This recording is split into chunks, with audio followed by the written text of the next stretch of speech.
আজ আমি বানিয়েছি তেঁতুলের চাটনি। তেঁতুল বা ইমলির চাটনি যেটাকে বলা হয়, যেটা ভেলপুরি বলেন, চাট বলেন বা দই বড়া বলেন, সবাই আমরা যেটা খাই, সার্ভ করার সময় খাই। খুব সুন্দর খেতে লাগে, মিষ্টি, টক মিষ্টি। যারা পছন্দ করেন তাদের খুবই ফেভারিট একটা চাটনি। অনেক সময় সিঙ্গারার সঙ্গেও, চপের সঙ্গেও, তেলে ভাজার সঙ্গেও আমরা খেয়ে থাকি। আজকের এটা কীভাবে সহজেই বাড়িতে বানিয়ে ফেলবো, আসুন দেখে নিই। প্রথমে আমি তেঁতুলটাকে কিন্তু আগের দিন রাত্রে ভিজিয়ে রেখেছিলাম। আমার তেঁতুলটা একটু পুরাতন ছিল। আপনি চাইলে ফ্রেশ তেঁতুলও নিতে পারেন। এর সঙ্গে আমি 7-8টা খেজুর দিয়ে আর মোটামুটি হাফ কাপ মতো চিনি দিয়ে, পরিমাণ মতো জল দিয়ে এটা ভালো করে আমি প্রেশার কুকারে দিয়ে কুক করে নেব। আমাকে খেয়াল রাখতে হবে, যেহেতু আমি মিক্সিতে পিষবো না, সেহেতু আমাকে তেঁতুলটা আর খেজুরটা যেন ভালোভাবে সেদ্ধ হয়ে যায়। সেজন্য 8-9টা সিটি আমি দিয়ে এটাকে সেদ্ধ করে নেব। দেখতেই পাচ্ছেন কত সুন্দর আমার তেঁতুলটা আর খেজুরটা সেদ্ধ হয়ে গেছে, কোনো কিছুই নেই, দানাগুলো কিন্তু বেরিয়ে এসছে। এই পর্যায়ে আমি ভালো করে এগুলোকে গলিয়ে নেবো, যেন এর মধ্যে যে পাল্পটা থাকে তেঁতুল আর খেজুরের, সেটা কিন্তু যেন বের হয়ে গেছে। অবশ্যই আমি যেগুলো ছিবড়া থাকবে সেগুলো ভালো করে হাতে করে দলে দলে এটা বের করে নিয়েছি পাল্পটাকে। আর বাকি যে অংশটা থাকবে সেটা আমি ফেলে দেবো।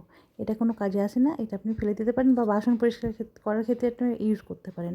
এরপর আমি একটা বড় প্যানে তেল গরম করে নিয়েছি। তেলের মধ্যে একটু জিরে, মৌরি একসঙ্গে ফোড়ন দিয়ে নিয়েছি, তার সঙ্গে একটু হিং ফোড়ন দিয়ে নিয়েছি। এটাই হচ্ছে ফোড়নের এইটুকুই।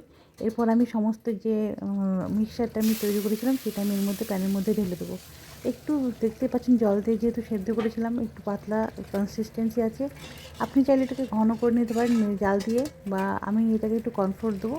তার সঙ্গে আমি একটু হলুদ, একটু জিরে আর একটু লঙ্কা গুঁড়ো দিয়ে ভালো করে এটা আমি সেদ্ধ করে নেবো।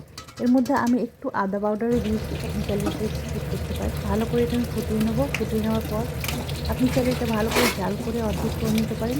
সেক্ষেত্রেও কিন্তু আপনার কোনো রকম কন্ট্রোল লাগবে না। কিন্তু আমি যেহেতু একটু বেশি কিছু পরিমাণে করে রাখতে পেরেছি, সেহেতু আমি এর মধ্যে একটু কন্ট্রোল দিয়ে এটা মিক্স করে দিয়ে এটা আমি সেদ্ধ করবো। একটু টক মিষ্টির ক্ষেত্রে আপনি খেয়াল রাখবেন, যদি কম বেশি হয় পরবর্তীতে আপনি চিনিটা একটু এক্সট্রা দিয়ে দেবেন। আমি সেটাই করেছি, একটু মিষ্টি কম হয়েছিল, টকটা বেশি ছিল, তাই জন্য চিনিটা মিক্স করে নিয়েছি। তার সঙ্গে একটু বিট নুন দিয়ে নিয়েছি। বিট নুন দিলে এর টেস্টটা কিন্তু দ্বিগুণ বেড়ে যায়।